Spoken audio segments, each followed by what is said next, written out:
तो कल हमने क्या किया था, कॉस्ट एनालिसिस पर बेस्ड हमने कल कुछ न्यूमेरिकल किए थे।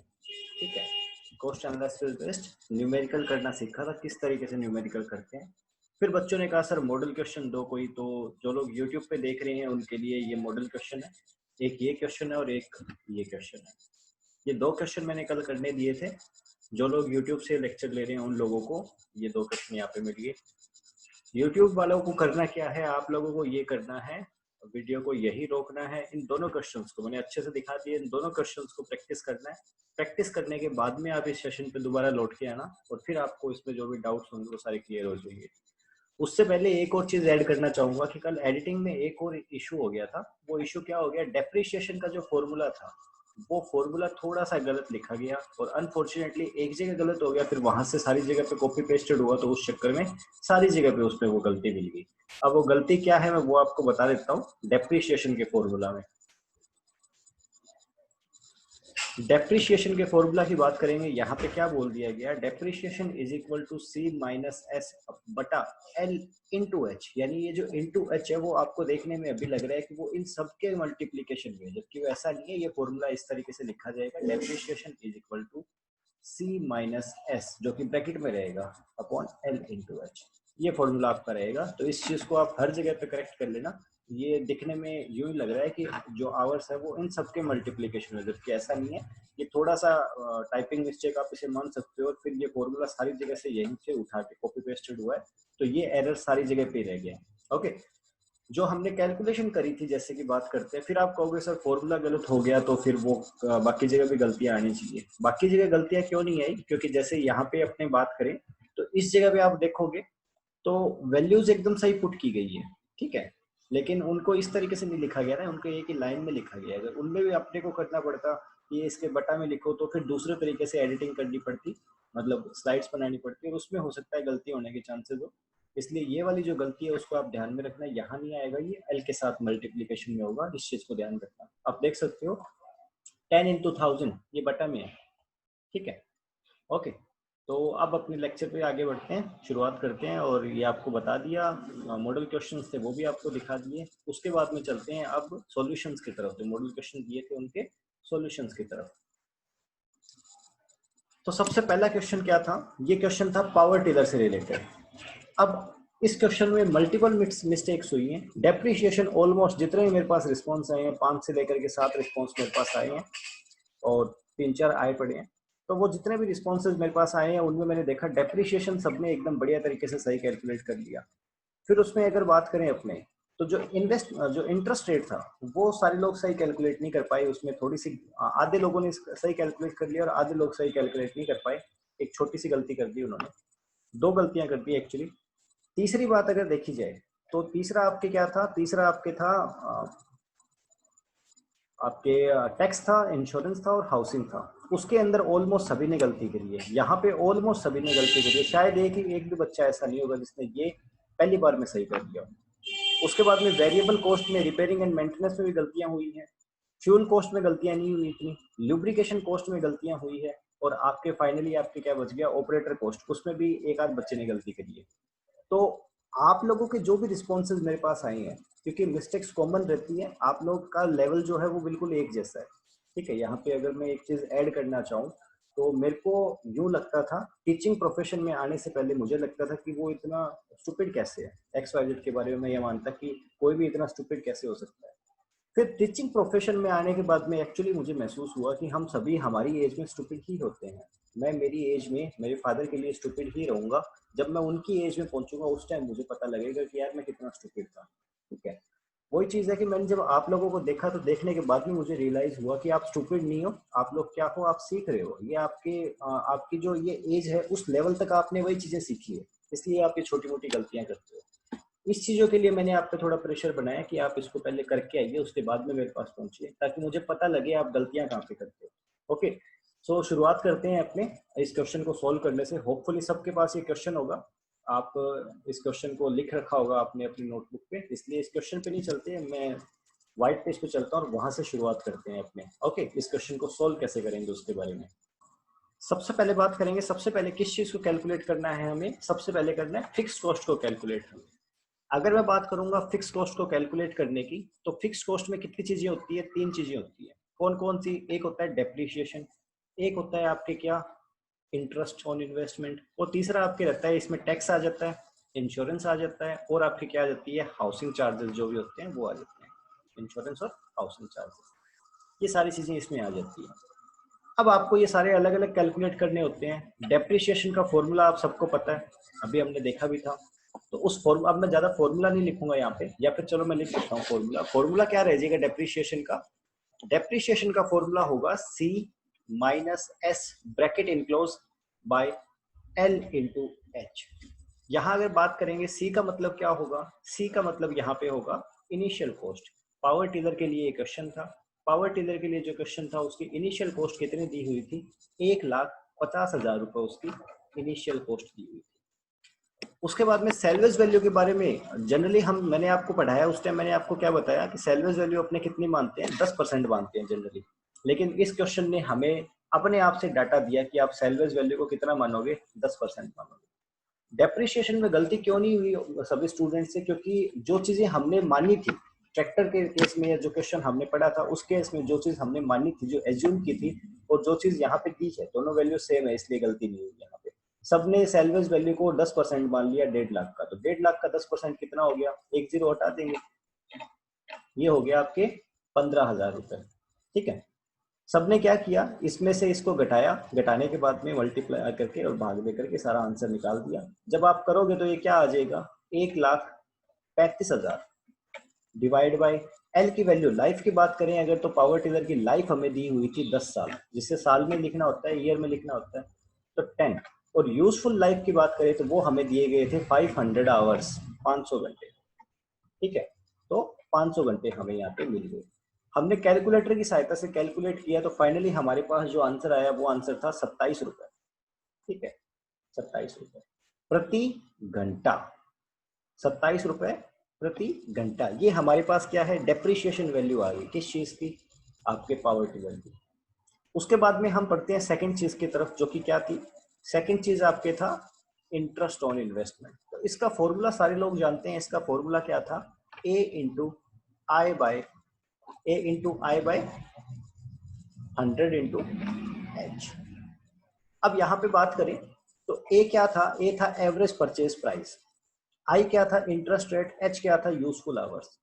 एच के बारे में बात करें, हमें पता है 500 घंटे हैं, लेकिन आई के बारे में जो मैंने क्वेश्चन आपको कल क्लास में करवाया था, वहां पे कोई भी इंटरेस्ट रेट दिया नहीं गया था, इसलिए हमने क्या माना कि अगर ना दे तो हम क्या मानेंगे? 14% मानेंगे।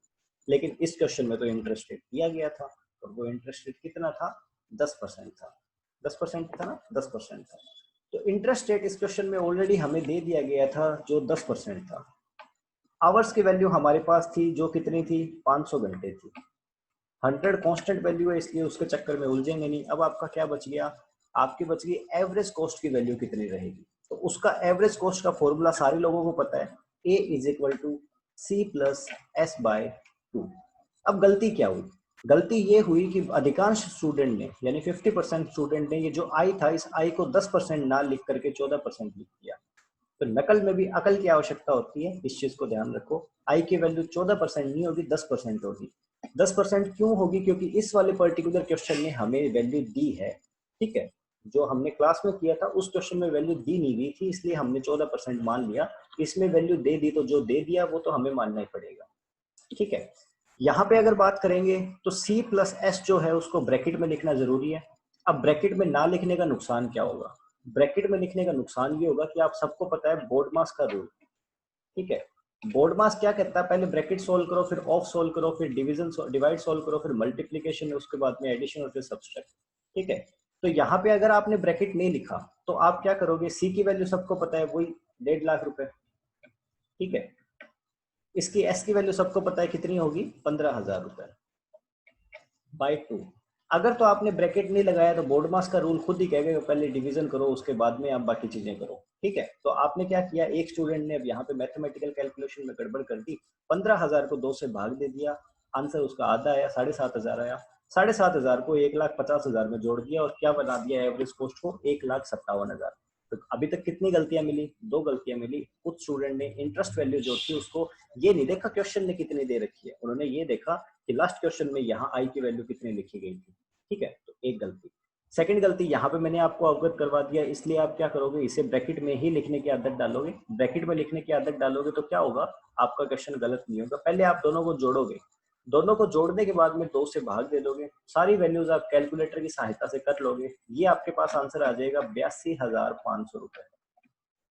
ठीक है, ये जो आपके पास में आंसर आ गया 82,500 रुपए, वो उसकी एवरेज कॉस्ट होगी, किसकी? पावर टिलर की। उसके बाद में बात करते हैं अपने अब इंटरेस्ट की। अपने इंटरेस्ट की तो पढ़ रहे थे ना, तो इंटरेस्ट के फॉर्मूला में अपने वैल्यू रख देंगे 82500। इंटरेस्ट अपने को पता है 10% की दर से है, बट 100 इंटू यूजफुल लाइफ कितना था? 500 घंटे। इन सारी चीजों को जब अपने कैलकुलेटर की सहायता से कैलकुलेट करेंगे तो हमारे पास आंसर आ जाएगा 16 रुपए 50 पैसे प्रति घंटा। तो ये हमारे पास क्या आ गया, एक घंटे में इंटरेस्ट कितना मिलता हमें उस अमाउंट पे, वो चीज आ गई। तीसरी चीज अगर अपने बात करते हैं तो तीसरी चीज के बारे में आप सब लोगों ने पढ़ रखा है, टैक्सेस, इंश्योरेंस और हाउसिंग में। जो हमने क्वेश्चन क्लास में किया था वहां पे आपने इसका फॉर्मूला पढ़ा था 3 इंटू ए बटा 100 इंटू एच। अब यहाँ पे सारे लोगों ने ये फॉर्मूला लगाया है, जबकि यहाँ पे ये फॉर्मूला लगना ही नहीं था। क्यों नहीं लगना था? क्योंकि आपके जो क्वेश्चन है, ये फॉर्मूला कब लगेगा? ये फॉर्मूला तब लगेगा जब हमें इंश्योरेंस, इनकम इंश्योरेंस, टैक्स और हाउसिंग के बारे में कोई इन्फॉर्मेशन ना हो। यहाँ पे 3 क्यों आया? यहाँ पे 3 इसलिए आया क्योंकि जनरली हम कितना मानते हैं, इंश्योरेंस और जो टैक्स होता है उसका तो चार्जेस रहता है 2%, किस चीज का? एवरेज कॉस्ट का। और हाउसिंग का कितना रहता है? 1%, किस चीज का? एवरेज कॉस्ट का। इसलिए हम यहाँ पे 3 इंटू ए बाई 100 करते हैं। इंटू एच क्या मतलब क्या हो गया? एच का मतलब हो गया आपके, ये 100 आया परसेंट का, और एच क्या आया, क्योंकि हमें एक घंटे में चाहिए, तो एक साल में जितने घंटे काम में ले रहे हैं इसलिए हमने डिवाइड कर दिया, तो आंसर हमारे पास घंटे में आया। ठीक है, ये एक घंटे में इतना खर्चा होगा इस चीजों का। यहाँ वो नहीं पढ़ना, यहाँ पे साफ साफ लिखा गया था कि जो आपके टैक्स और इंश्योरेंस है वो 1% है, किस चीज का? पीपी का। पीपी क्या होगा? Purchase price. PP average cost नहीं होगा, पीपी एवरेज कॉस्ट नहीं होगा, पीपी परचेज प्राइस होगा। एवरेज कॉस्ट तो देखो 82,500 रुपए, जबकि परचेज प्राइस कितना है? 1,50,000 रुपए। तो यहाँ पे एक कंफ्यूजन आपकी वो थी, उसको ध्यान में रखना। परचेज प्राइस आपका कितना है? 1.5 लाख रुपए। तो 1.5 लाख रुपए का 1% आप देखोगे तो आपको क्या कर देना है, पीछे से 2 जीरो हटा देना है, क्या बच गया आपके पास में? 1500। ठीक है, 1,500 रुपए क्या होगा? 1% होगा, किस चीज का? परचेज प्राइस का। 1% आपके टैक्स और इंश्योरेंस का लगेगा, 1% ही हाउसिंग का बोल रखा है उसने, तो 1% उसके लिए टोटल हो गया 2%। 2% अगर परचेज प्राइस का देखेंगे आंसर रह जाएगा 3,000 रुपीज। लेकिन ये 3,000 रुपए जो है वो कितने टाइम के लिए है? वो 1 साल के लिए, पर ईयर। 3,000 रुपए 1 साल के लिए। जैसे मैं अपनी बाइक का इंश्योरेंस देता हूँ 1,200 रुपए पर ईयर, मैं अपने बाइक की पार्किंग चार्जेस देता हूँ इतने रुपए पर ईयर, तो वो 1 साल का रुपए है। ठीक है, तो यहाँ पे भी साल का आ गया। जबकि अपने को क्या चाहिए? कॉस्ट एनालिसिस हमेशा घंटे में होता है, कितने घंटे आप कर रहे हो। तो यूजफुल लाइफ, उसकी यूजफुल लाइफ कितनी है, कितने घंटे वो काम में आया, तो हमें पता है यूजफुल लाइफ तो उसने केवल कितनी है? 500 घंटे। तो हमने क्या कर दिया, ये जो थी उसमें भाग दे दिया 500 घंटों का, कि एक साल में इतने घंटे तो काम में आए ना वो। तो हमारे पास फाइनली जो आंसर था वो आंसर क्या आ गया, ये दोनों कट बटा के क्या आ गया? 6 रुपीज पर आवर। बात समझ में आई यहाँ तक? 6 रुपए प्रति घंटे हमारे ये चार्ज लग गया। अगर ये वाली बात आपको समझ में ना आ रही हो तो एक बात समझ लो कि मैं बोलता हूँ कि मेरी मंथली इनकम कितनी है, मेरी साल की तनख्वाह कितनी है? 36,000 रुपए मेरी साल की तनख्वाह है मान लो। तो एक महीने की तनख्वाह कितनी होगी? तो आप क्या करोगे, आप 12 का भाग दे करके तो निकालोगे ना। उसी तरीके से एक साल में 3,000 रुपए का खर्चा आया मेरा, ठीक है, इस पर्टिकुलर चीज के लिए। लेकिन 3,000 रुपए का खर्चा आया, अब पूरे साल में कितने घंटे होते हैं वो नहीं देखूंगा, पूरे साल में कितने घंटे मेरी ये मशीन काम में आती है मैं वो देखूंगा, वर्किंग आवर्स देखूंगा। और वर्किंग आवर्स तो हमें क्वेश्चन में 500 घंटे दिए हुए थे, इसलिए 3,000 रुपए पूरे साल के लग रही हैं। एक घंटे के कितने लगेंगे जी? 6 रुपए लगेंगे एक घंटे के। बात समझ में आई कि नहीं आई? यहाँ तक किसी को कोई भी डाउट हो तो कृपया कर मेरे को मैसेज बॉक्स में बताइए। तो यहाँ जो गलती होने का जो चांसेस है, गलती कहाँ करते, कहाँ करी स्टूडेंट ने गलती करी ये वाला फॉर्मूला यूज करके। आपको क्वेश्चन ने दे दिया ना, फिर आप फॉर्मूला नहीं लगाओगे। कल जो कुछ मैंने क्लास में पढ़ाया उस चीज में 50% चीजें ऐसी थी जो चीजें तब यूज करने की थी जब आपको ना दी गई हो। ठीक है, आपने उसको अच्छे से पढ़ा नहीं। आप एक काम करना, मैं आपको एक और मॉडल क्वेश्चन भी दूंगा और आप इनकी प्रैक्टिस करना। ठीक है, अच्छे तरीके से कल वाले लेक्चर को फिर से ढंग से देख लेना दोबारा, अगर फिर भी आपको कोई डाउट रहता है उसके बाद में इन क्वेश्चंस की प्रैक्टिस करना, आपको कहीं कोई डाउट रहेगा नहीं। ठीक है, तो यहाँ हमारे पास क्या क्या चीजें आ गई, हम यहाँ हमारे पास 3 चीजें आ गई। क्या क्या चीजें? सबसे पहले हमने कैलकुलेट कर लिया डेप्रिसिएशन कॉस्ट कितना होगा, जो 27 रुपए प्रति घंटे होगा। उसके बाद में बात करेंगे तो हमने क्या कैलकुलेट कर लिया, इंटरेस्ट कैलकुलेट कर लिया, जो 16 रुपए 50 पैसे प्रति घंटे होगा। उसके बाद में हमने कैलकुलेट कर लिया क्या जी, कि टैक्स कितना लग रहा है, इंश्योरेंस सॉरी आपके इंश्योरेंस का कितना पैसा लग रहा है और हाउसिंग का कितना पैसा लग रहा है, जो 6 रुपए प्रति घंटे लग रहा है। तो जैसे ये तीनों चीजें हमने कैलकुलेट कर ली, तो अब हम क्या कैलकुलेट करेंगे, TFC, टोटल फिक्स्ड कॉस्ट। तो टोटल फिक्स्ड कॉस्ट कितनी आ जाएगी, depreciation plus interest amount plus tax, insurance and housing. इन तीनों की जब कैलकुलेशन करेंगे तो आपके 27 रुपए डेप्रिसिएशन के हो रहे थे, 16 रुपए 50 पैसे आपके इंटरेस्ट के लग रहे हैं, टैक्स, इंश्योरेंस और हाउसिंग के आपके 6 रुपए लग रहे हैं। इन सबको कैलकुलेट करके जो भी वैल्यू आए वैल्यू लिख लेना। ठीक है, चलो मैं बता देता हूँ कितनी वैल्यू आएगी। वैसे भी तो कैलकुलेटर से कैलकुलेट करना है ना। 27 plus 16.50 plus 6 is equal to 49 rupees and 50 पैसे। ठीक है, इसको मैं लिख सकता हूँ रुपीज पर आवर। बात समझ में आई ना, कि एक घंटे में उन 49 रुपीज 50 पैसे फिक्स कॉस्ट लगेगी ट्रैक्टर पे, जो लगेगी लगेगी। आप ट्रैक्टर को प्रति घंटे जितना भी चलाओगे हर घंटे इतनी कॉस्ट लगेगी। फिक्स कॉस्ट है, क्योंकि ये वेरिएबल कॉस्ट में डिपेंड करता है। हो सकता है आप कोई अधिक मेहनत वाला काम कर रहे हो तो तेल ज्यादा जलेगा, ज्यादा जलेगा तो हो सकता है कीमत आपकी बढ़ जाए उसमें। ठीक है, तो यहाँ तक हमने टोटल फिक्स कॉस्ट निकाल ली है इस इम्प्लीमेंट की। उसके बाद में बात करते हैं वेरिएबल कॉस्ट के बारे में। वेरिएबल कॉस्ट की बात करें तो वेरिएबल कॉस्ट के अंदर कितनी चीजें होती हैं, 4 चीजें होती हैं। कौन कौन सी? सबसे पहला होता है जी रिपेयरिंग एंड मेंटेनेंस, कि मशीन में रिपेयरिंग में और मेंटेनेंस में कितना खर्चा आ रहा है। दूसरी चीज होती है फ्यूल कॉस्ट, कि मशीन में ईंधन कितना यूज हो रहा है, तेल कितना जल रहा है। तीसरी चीज होती है lubrication oil cost. Lubrication oil को आप इंजन ऑयल भी बोल सकते हो, या फिर आप इसे ल्यूब्रिकेशन ऑयल या फिर सिंपल लैंग्वेज में बोला जाए तो मोबिल भी बोल सकते हो। थर्ड चीज अपने फोर्थ अपने बात करेंगे जो क्या होता है ऑपरेटर कॉस्ट, चालक की। ठीक है, अगर मैं खुद जा रहा हूँ तो मैं खुद भी तो अपना भी तो, मैं मेरी मशीन भी काम में ले रहा हूँ और खुद भी काम में आ रहा हूँ दूसरे लोगों के। ठीक है, तो फ्री में थोड़ी जाऊंगा, हर चीज के पैसे दूंगा। ये 4 चीजें हम कैलकुलेट करते हैं वेरिएबल कॉस्ट में। सबसे पहले बात करते हैं रिपेयरिंग एंड मेंटेनेंस के बारे में। रिपेयरिंग एंड मेंटेनेंस में आप लोगों को फॉर्मूला पता है क्या होता है, 10 इंटू सी बाय 100 इंटू एच। अब यहाँ पे आप लोगों को ये चीज पता होनी चाहिए कि आप लोगों को क्या बोला गया था। आप लोग थ्योरी में जाना कल वाले लेक्चर की, वहां पे जाकर के इस चीज को पढ़ना कि रिपेयरिंग और मेंटेनेंस को जनरली उसकी इनिशियल कॉस्ट का कितना माना जाता है, 10% माना जाता है। तो ये 10 किसके कारण आया, क्योंकि रिपेयरिंग और मेंटेनेंस को क्या माना जाता है, 10% माना जाता है उसकी इनिशियल इनकम का। ठीक है, लेकिन यहाँ पे उसने क्वेश्चन में साफ साफ दे दिया था कि रिपेयरिंग एंड मेंटेनेंस जो है वो 5% है जी। तो यहाँ पे 10 नहीं आएगा, यहाँ पे क्या आएगा, 5 इंटू सी बाय 100 इंटू एच। बात समझ में आई? ठीक है, 5% था तो ये हो गया सारा का सारा। अब जब इस सारी चीजों को अपने कैलकुलेट करेंगे, ठीक है, तो कैलकुलेट करके हमारे पास जो आंसर आएगा वो आंसर उसका क्या हो जाएगा, रिपेयरिंग एंड मेंटेनेंस कॉस्ट। हाँ जी, तो यहाँ सारी वैल्यूज पुट कर देंगे। 5 इंटू, इनिशियल कॉस्ट कितनी थी, 1.5 लाख रुपए। ठीक है, इनिशियल कॉस्ट 1.5 लाख रुपए। 100 बाय फॉर्मूला, क्योंकि परसेंट था ना, परसेंट को जैसे चेंज किया तो 100 लग गया। बटा में क्या आ गया, आवर्स, कितने घंटे काम में ले रहे हैं हम, उसे 500 घंटे काम में ले रहे हैं जी। तो आंसर क्या आ जाएगा हमारे पास, इन सारी चीजों को जब कैलकुलेटर की सहायता से कैलकुलेट करेंगे तो आंसर आ जाएगा 15 रुपए प्रति घंटे। 1 घंटे के 15 रुपए लगेंगे जी। ठीक है, यहाँ पे आप गलती क्या कर रहे थे, यहाँ पे आप गलती कर रहे हैं, आप 10 लिख के चले आ रहे थे, जो 10 नहीं लिखना, क्यों, क्योंकि आप कल वाले लेक्चर की थ्योरी में जाओगे तो आपको पता लगेगा कि 10 तो जनरली उसे माना जाता है। क्लियर? उसके बाद में बात करते हैं नेक्स्ट चीज के बारे में, फ्यूल कॉस्ट के बारे में, कि ईंधन कितना जल गया उसके बारे में। ठीक है, ईंधन के बारे में बात करेंगे अपने फ्यूल कॉस्ट की। तो फ्यूल कॉस्ट आपको साफ साफ बता दिया गया कि 1 लीटर फ्यूल जो था वो 1 घंटे में काम में ले लिया गया, और हमें तो जानना यही चीज था ना कि 1 घंटे के कितने पैसे लगेंगे। अब आपने बता दिया कि 1 घंटे में 1 लीटर फ्यूल यूज होगा, तो हम फ्यूल की कीमत भी जानते हैं कितनी मानी जाती है। कल मैंने आपको लेक्चर में पढ़ाया कि 45 रुपए माने जाते हैं पर लीटर के चार्जेस आमतौर पे।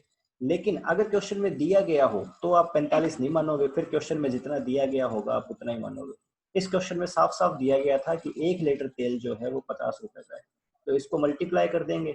1 × 50 is equal to 50 rupees per our.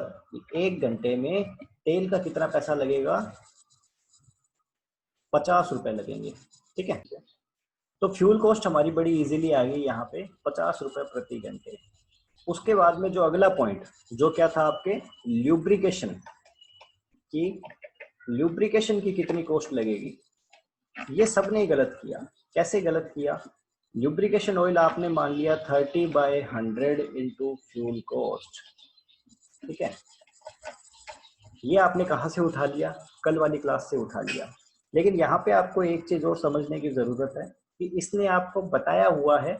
आप कल वाली क्लास में जाकर के देखोगे तो आपको वहां पे समझ में आएगा कि जब मैंने आपको ये चीजें पढ़ाई थी तो उनके साथ थोड़ी सी थ्योरी थी, और वो थ्योरी क्या थी? वो थ्योरी यही चीज कह रही थी कि सर अगर ना दिया गया हो, अगर कुछ भी ना बताया गया हो ना, कल वाला क्वेश्चन आप जाकर के देखोगे तो उस क्वेश्चन के लास्ट में एक लाइन लिखी गई थी कि assume all the necessary data या इंफॉर्मेशन, कि जितनी भी नेसेसरी इंफॉर्मेशन है उन चीजों की आप कल्पना कर लेना। ये लिखा गया था लास्ट वाले क्वेश्चन में कल। आज वाले क्वेश्चन में ऐसा कुछ नहीं था। क्यों नहीं था? क्योंकि इसमें कल्पना करने को नहीं कहा गया, इसमें कहा गया कि हम आपको बताएंगे किस चीज का कितना पैसा लग रहा है और किस चीज में क्या चीज कितने टाइम यूज हो रही है। इन्होंने सारा हमें बता दिया। कल वाले में सारा बताया नहीं गया था, इसलिए कल वाले में हम परियों की कल्पनाएं यानी डाटा एज्यूम कर रहे थे, परिकल्पनाएं कर रहे थे कल वाले में। आज वाले में ऐसा नहीं था। कल वाले में क्या था? ये था कि आप 30% मान लोगे फ्यूल कॉस्ट का। आज क्या था? आज बोला गया कि जो ल्यूब्रिकेशन ऑयल यूज होगा वो 5% यूज होगा किस चीज का? जितना फ्यूल यूज हो रहा है उतना। अगर मैं फ्यूल की बात करूंगा तो फ्यूल कितना काम में लिया जा रहा? 1 लीटर फ्यूल काम में लिया जा रहा। यानी मेरे को पता लग गया कि 1 लीटर का 5% ल्यूब्रिकेशन ऑयल काम में लिया जाएगा। किसी चीज की कीमत तो मैं तब बताऊंगा। अब जैसे मैं आपसे पूछूं तो मैं आपसे पूछूं कि बिस्किट कितने रुपए के लेकर के आए, तो आप मेरे से या कितने रुपए के आते हैं, मैं आपसे सिंपल क्वेश्चन पूछता हूँ कि बिस्किट कितने रुपए के आते हैं, तो आपका सवाल मेरे से क्या होगा? सर कौन सा बिस्किट? ठीक है, तो वही चीज यहाँ पे आ जाएगी कि सर रेट तो तब बताएंगे ना, प्राइस तो जब बताएंगे जब आप हमें ये बताओ कितना लेना है। मैं शॉपकीपर को जाकर के बोलूँ मेरे को चीनी दे दो, और मैं उसको ये ना बताऊं 1 किलो चाहिए कि आधा किलो चाहिए, और उसको बोलो कितने पैसे हो गए, तो जूते खाने वाले काम है ना वो। उसी तरीके से यहाँ पे भी ये चीजें हो गई। 1 लीटर का 5%, फिर जाकर के कितना कितना लुब्रिकेशन ऑयल आपके यूज होगा वो पता लगेगा, तो जाकर के मैं पैसों की गणना करूंगा ना। फिलहाल तक तो रुके हुए हैं।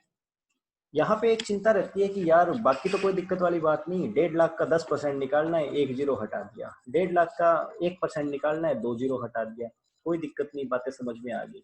ये थोड़ा सा कॉम्प्लिकेटेड हो गया, अब कैसे निकालें इन चीजों को? तो बहुत आसान होता है।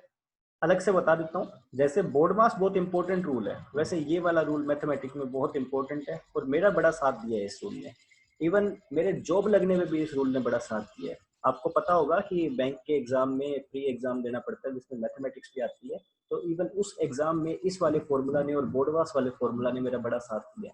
ठीक है, तो मैं केवल ये बात बोल के आपको इतना समझाना चाह रहा हूँ कि ये फॉर्मूला अपने आप में कितना इंपॉर्टेंट होता है। ओके, तो ऐसी बेसिक बातें हैं उनको ध्यान में रखना, हमेशा ध्यान में रखना। इसको नोट कर लेना आप कि x का y% ज्ञात करना। ठीक है, x का y% ज्ञात करने का फॉर्मूला क्या होगा? सबसे पहले तो आपको समझना पड़ेगा कि ये x और y है क्या। हमेशा ऐसे ही बोला जाता है, जैसे 1.5 लाख का 10%, 20 लाख का 10%, 1 लाख का 10%, 10 लीटर का 10%, 5 लीटर का 55%, यानी पहले का दूसरा परसेंट, ऐसे ही बोला जाता है। 2 डिजिट बोलते हैं, पहले का दूसरा परसेंट, ऐसे ही बोलते हैं हमेशा। यहाँ 1 लीटर का 5% का मतलब क्या हो गया? एक्स जो है वो 1 लीटर है, और 5% है वो क्या है? वाई है। बात समझ में आ गई? तो इसका फॉर्मूला सिंपल रहता है, एक्स इंटू वाई बटे 100। ठीक है। आपके पास में जो आंसर आएगा वो आंसर उसी यूनिट में होगा जिस यूनिट में एक्स होगा। जैसे कि अगर हम यहाँ पे 1 लीटर लिखेंगे तो आंसर जितना भी आएगा वो लीटर में आएगा। 1000 मिलीलीटर लिखेंगे तो आंसर जो भी आएगा वो मिलीलीटर में आएगा। जिस यूनिट में एक्स लिखा होगा अपने आंसर उसी यूनिट में आएगा। तो एक्स का वाई प्रतिशत अगर मेरे को निकालना है, 1 लीटर का 5% मेरे को निकालना है, तो मैं सिंपली कैलकुलेट कर लूंगा 1/5/100। सिंपली मैंने किया तो इसका आंसर आ गया 0.05 सॉरी लीटर। ठीक है कि 0.05 लीटर मैंने क्या यूज कर लिया, ल्यूब्रिकेशन ऑयल यूज कर लिया, मोबिल यूज कर लिया, या फिर इसे इंजन ऑयल भी बोल सकते हैं। अब मेरे को ये पता लग गया कि मैंने क्या यूज कर लिया, ल्यूब्रिकेशन ऑयल जो था 0.05 लीटर यूज कर लिया। अब मेरे को ये है कि अब मैं बताऊं कितने पैसे का काम में ले लिया। तो हमें पता है 1 लीटर लुब्रिकेशन ऑयल का रेट क्वेश्चन में दिया गया था, कितना था, 150 रुपए। ठीक है, 1 लीटर लुब्रिकेशन ऑयल का रेट हमें क्वेश्चन में दिया था, कितना दिया, 150 रुपए। अब यहाँ पे सोचो, इस क्वेश्चन ने हमें सारी इंफॉर्मेशन दे दी, फिर हम अपना दिमाग क्यों लगाएंगे कि फ्यूल कॉस्ट का 30% ज्ञात करेंगे। वहां पे हमें इतनी सारी इंफॉर्मेशन नहीं दी गई होती, नहीं दी गई थी, इसलिए हमने वो एज्यूम किया। अब कल मैंने वो एज्यूम वाला क्वेश्चन क्यों पढ़ाया, क्योंकि एग्जैक्ट डाटा दिया रहता है, उसमें कोई दिक्कत नहीं होती है। एग्जैक्ट डाटा में आपको देख के केवल लिखना होता है कि हाँ ये चीज इतनी दे दी, इतना लिख दिया, इतनी दे दी, इतना लिख दिया। एग्जाम में मोस्ट ऑफ टाइम अजम्पशन के क्वेश्चन आ जाते हैं कि आपको एज्यूम करना होता है, और आपको ये नहीं पता होता कि जब कुछ ना दिया गया होगा तो हम इस चीज को कितना मानेंगे। ठीक है, तो इसलिए कल थ्योरी में पढ़ाने के लिए वो इम्पोर्टेंट पार्ट था। लेकिन प्रैक्टिस के लिए आपको दोनों तरीके के क्वेश्चन आने चाहिए ताकि आप कंफ्यूज ना हो जाए किसी भी चीज में। 1 लीटर लुब्रिकेशन ऑयल का यहाँ पे 150 रुपए चार्ज है। अब सिंपल चीज अगर मैं आपको बोलता हूँ कि मेरे को आप बताइए कि आपको कोई चीज 150 रुपए की कोई चीज 1 किलो आ रही है, तो वो 2 किलो कितने रुपए की आएगी। तो आप सिंपल करोगे, 150 की 1 किलो आ रही है तो 2 किलो कितने रुपए की आएगी, 300 की आएगी। सिंपल मैं बोलूंगा कि आधा किलो कितने रुपए की आएगी, आप कहोगे जी 150 रुपए की 1 किलो आ रही है तो 75 रुपीज की हाफ किलोग्राम आ जाएगी। तो वही चीज यहाँ पे है कि 1 लीटर आ रहा है 150 रुपए का, यानी आप क्या करते हो, मल्टीप्लाई करते हो। जैसे आधा किलो के लिए मल्टीप्लाई करना है तो 1/2 × 150 मल्टीप्लाई कर दिया, आंसर आ गया। 2 किलो देखना है तो 2 × 150, 2 किलो का आंसर आ गया 300। ठीक है, उसी तरीके से यहाँ भी सेम कंसेप्ट लगाना है, मल्टीप्लाई करना है। तो lubrication oil cost is equal to 0.05 गुणा 150। जब हम इसे मल्टीप्लाई करेंगे तो मल्टीप्लाई करने से हमारे पास जो आंसर आएगा वो आंसर रहेगा 7.5 रुपीज प्रति घंटा या पर आवर। कि 1 घंटे में जितना लुब्रिकेशन ऑयल लगा उसका रेट क्या होगा, 7.5 रुपए होगा। तो लुब्रिकेशन ऑयल का भी हमारे पास में आ गया। फिर फाइनली लास्ट क्या चीज रहती है, लास्ट रहती है ऑपरेटर कॉस्ट। अब इसमें भी कुछ लोगों ने गलती कर दी। ऑपरेटर कॉस्ट का फॉर्मूला क्या पढ़ाया मैंने कल आपको, नंबर ऑफ पर्सन। ठीक है, कि कितने व्यक्तियों की आवश्यकता होगी उस काम के लिए, इनटू मैंने क्या लिखाया कि उनकी वेज क्या होगी, यानी उनकी दिहाड़ी क्या होगी, वेतन क्या होगा उनका 1 दिन का, और बटा में क्या था, 8 था। अब इस चीज को यूं समझना, ये वाला फॉर्मूला आपको कब लगाना होता है, ये वाला फॉर्मूला आपको तब लगाना होता है जब आपको ये बोल दिया जाए कि 1 दिन के 400 रुपए मिलेंगे। ठीक है, जैसे मैं फिर से वही बात बोल रहा हूँ कि मेरी 1 साल की इनकम 36,000 रुपए है, तो मेरी 1 महीने की इनकम कितनी होगी, 12 से भाग दे दूंगा। उसी तरीके से हमने क्या माना, जैसे मान लो सुबह 10 बजे से लेकर के शाम को 5 बजे तक नौकरी का टाइम होता है आमतौर पे। जॉब टाइम ये होता है 10 to 5, कहीं के 9 to 5 भी होता है, कहीं के 9 to 6 भी होता है। 10 to 5 अगर जॉब टाइम देखेंगे तो 11 यानी 10 से 11 1 घंटा, 11 से 12 2 घंटे, और 12 से 5 कितने हो गए, 5 घंटे। 5 घंटे वो और 2 घंटे ये, 7 घंटे हो गए। और कहीं कहीं 9 to 5 भी रहता है, 9 to 5, 9 बजे से लेकर के शाम को 5 बजे तक। तो ये 9 से 5 जो है वो कितने होते हैं, 8 घंटे होते हैं। यही वर्किंग आवर्स माने जाते हैं 1 दिन के। 1 दिन में 8 घंटे काम माना जाता है। ऐसा नहीं होता कि कोई भी ऑर्गेनाइजेशन आपको 20-20 घंटे काम करवा रही है 1 दिन में और फिर 1 ही दिन का दे रही है। अगर आप इन 8 घंटों के अतिरिक्त कार्य करते हो, ठीक है, तो आपको अतिरिक्त पैसे मिलते हैं, जिसे आप क्या करते हो, ओवर टाइम कहते हो। जिसे सुना है ना मूवीज वगैरह में नाम, ओवर टाइम। तो वो ओवर टाइम यही चीज होती है, अगर आप 8 घंटे से भी ज्यादा काम कर रहे हो तो। ठीक है।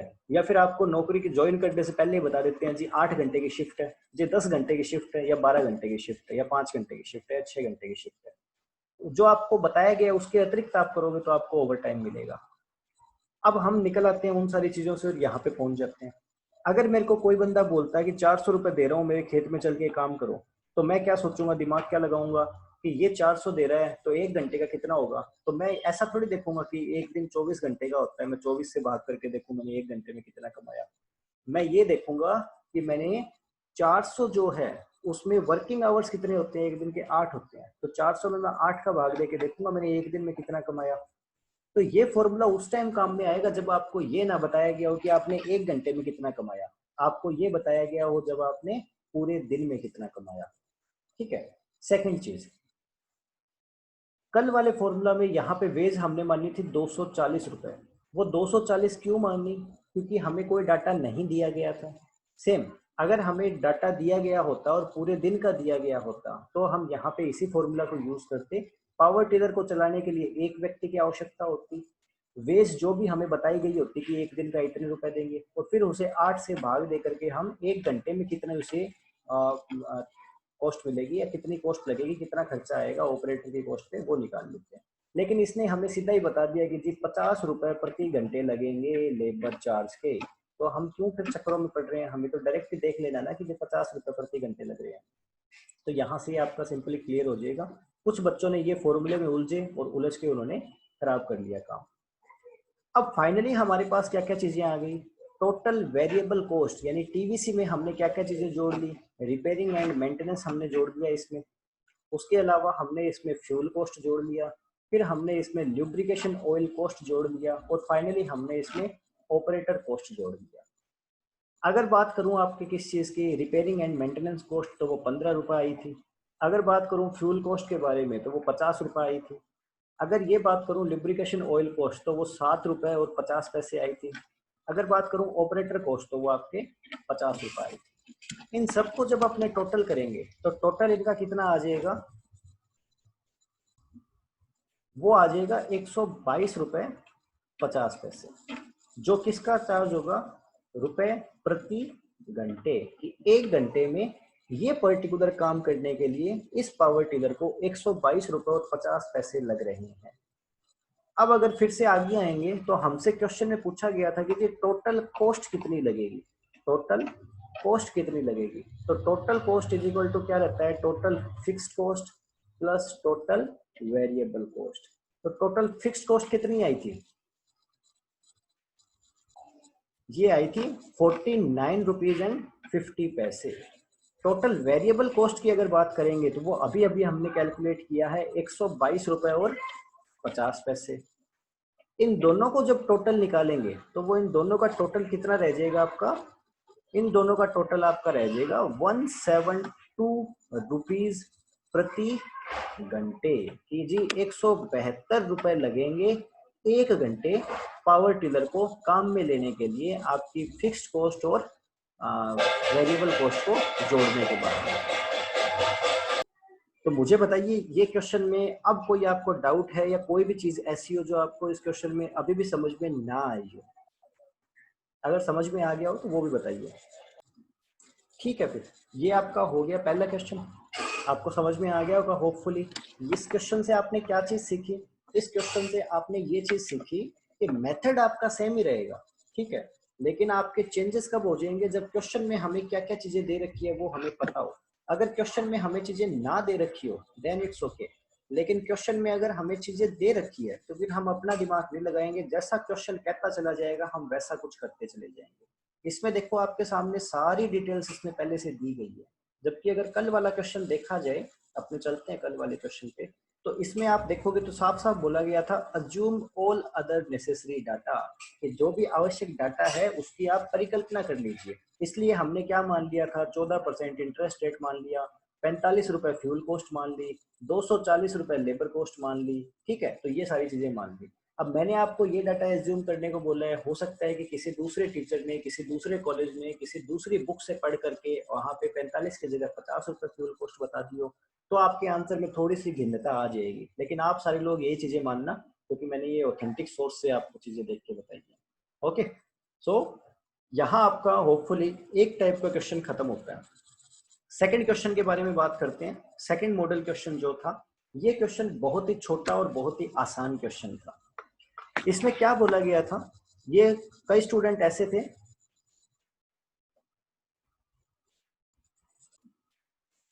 देखो ल्यूब्रिकेशन ऑयल दोबारा पूछा गया।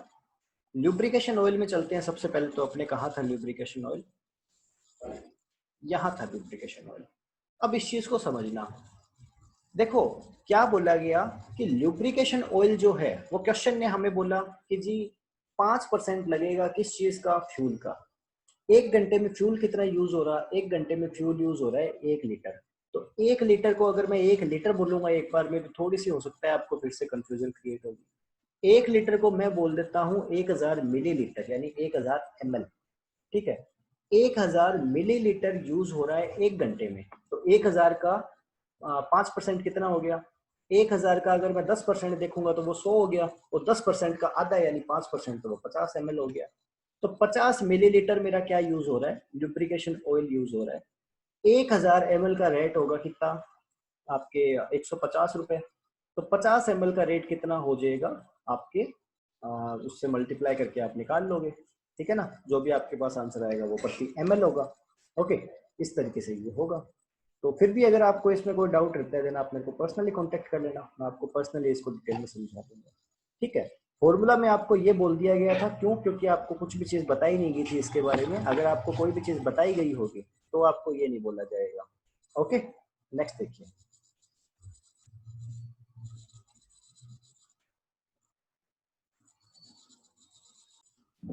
इस क्वेश्चन में आप देखिए क्या बोला गया है। यहाँ पे कॉस्ट ऑफ सीडिंग पूछी गई है 1 हेक्टेयर के लिए। अब एक स्टूडेंट था, उसने क्या किया, उसने सारा क्वेश्चन एकदम सही कर दिया, ये वाला एक बार में सारा क्वेश्चन सही कर दिया, ऊपर से लेकर के नीचे तक सारा क्वेश्चन उसका एकदम परफेक्ट। केवल उसने एक गलती कर दी।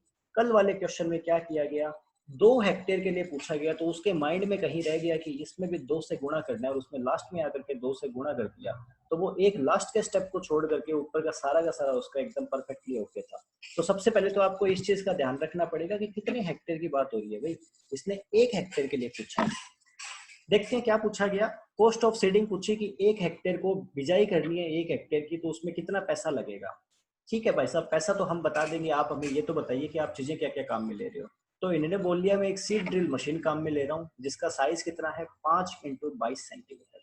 ठीक है, जैसे ही मेरे को 5x22 सेंटीमीटर दिखाई दिया, मेरे को पता लग गया इसकी विड्थ इन्होंने दे दी, जो कितनी है 5x22 सेंटीमीटर। इसको मैंने गुणा किया तो ये कितना आ गया, ये आ गया आपके 110 सेंटीमीटर। 110 सेंटीमीटर को मैंने मीटर में चेंज किया तो ये आ गया आपके 1.1 मीटर। क्लियर।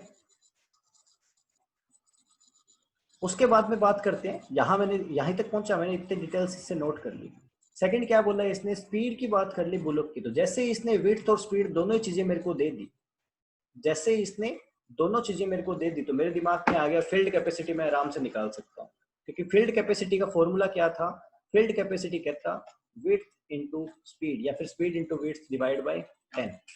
इससे आपका फॉर्मूला आ जाएगा कि हेक्टेयर पर आवर की 1 घंटे में कितना काम करेगा कोई भी उपकरण। तो ये दो ही डाटा मेरे को चाहिए थे फील्ड कैपेसिटी निकालने के लिए, वो इन्होंने मुझे दे दिए। तो मैं फील्ड कैपेसिटी आराम से निकाल लूंगा, मेरे को इतनी चीजें समझ में आ गई।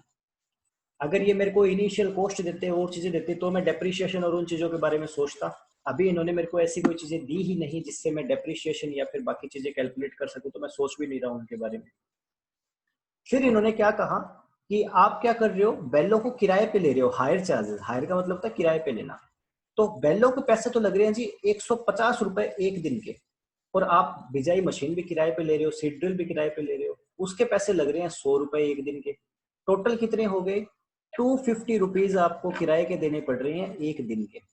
अब इन्होंने क्या बोल दिया, डे ऑफ 8 आवर्स, कि एक दिन 24 घंटे का होता है, लेकिन अपने यहाँ पे हम वर्किंग आवर्स कितने मानेंगे, उसके 8 घंटे मानेंगे। तो मेरे को पता लग गया कि 250 रुपए में एक दिन के यानी 8 घंटे के दे रहा हूँ, तो एक घंटे के लिए कितने दे रहा हूँ मैं, आराम से 250 में 8 का भाग दे करके निकाल सकता हूँ कि जी एक घंटे में इतना पैसा लगेगा। तो इतनी बातें मेरे को क्वेश्चन पढ़ने से समझ में आ गई। इन्होंने हमसे पूछा क्या कि 1 हेक्टेयर के लिए कितना लगेगा, तो उसको जान लेते हैं।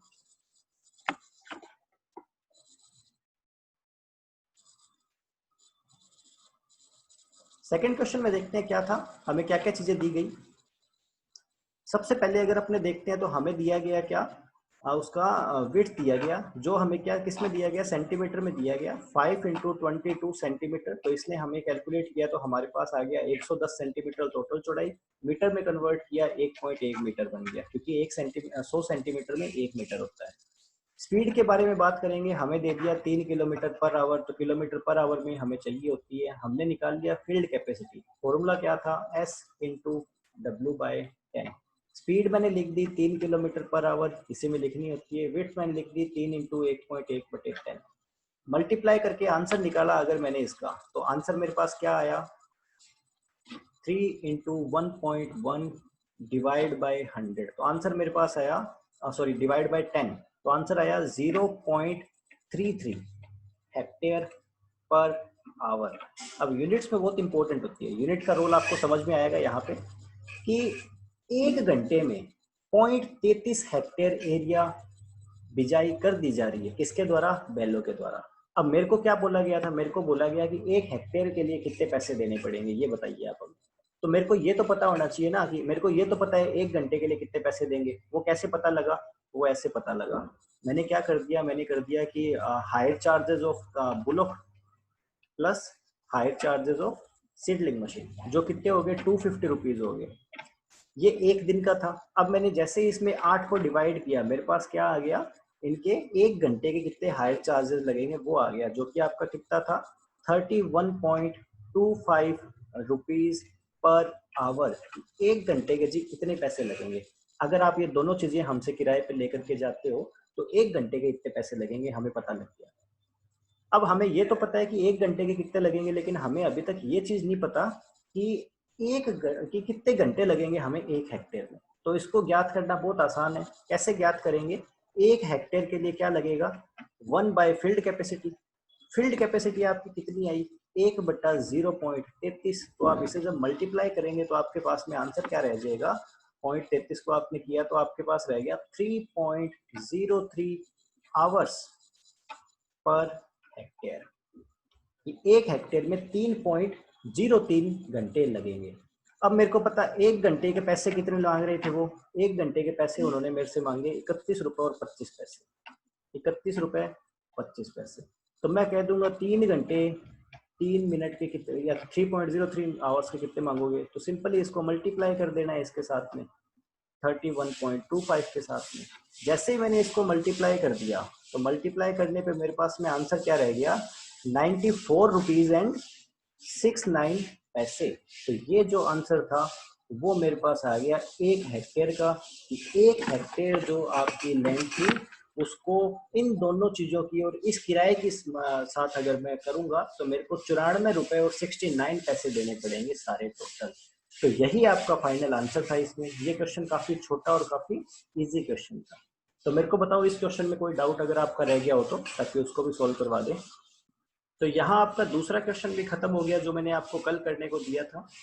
ये आपके लिए तीसरा क्वेश्चन है। इस क्वेश्चन को, यार ये तो गलत हो गया ना, ये तो मैंने ध्यान नहीं दिया, और ये इसका सॉल्यूशन में मैं एनिमेशन डालना गया भूल, और ये एनिमेशन इसमें डाले नहीं, और वो आपको सारा का सारा इसका सॉल्यूशन दिखाई दे गया। चलिए कोई बात नहीं, हो जाती है छोटी मोटी मानवीय भूल। आप लोग क्या करना, इस क्वेश्चन को ईमानदारी से करके देखना, बड़ा सिंपल क्वेश्चन है। इसको आप भूल जाना, इसको आप भूल जाना, एनिमेशन डालना भूल गया मैं, माफी चाहता हूँ उस चीज के लिए। सॉल्यूशन पहले आ गया, सॉल्यूशन आ गया, फिर क्वेश्चन करने में उतना मजा नहीं रहता, माफी है इसके लिए मेरी तरफ से। और आप लोग क्या करना, आप लोग ये वाला क्वेश्चन है इसको प्रैक्टिस करना, सॉल्यूशन आपको इसका मिल ही गया, ठीक है, तो होपफुली आप समझ पाओगे इसे। और अगर इसमें आपको किसी भी प्रकार की कोई भी दिक्कत रहती है तो मेरे से आप कभी भी कांटेक्ट कर सकते हो, कोई प्रॉब्लम नहीं है, ठीक है। किसी को इस पर्टिकुलर टॉपिक से संबंधित कोई भी क्वेश्चन तो बताइए मेरे को, या कोई भी डाउट हो इस पर्टिकुलर टॉपिक से संबंधित तो आप मेरे को बोल सकते हो। So on that note, thank you so much, और मिलते हैं अपने कल नेक्स्ट लेक्चर में।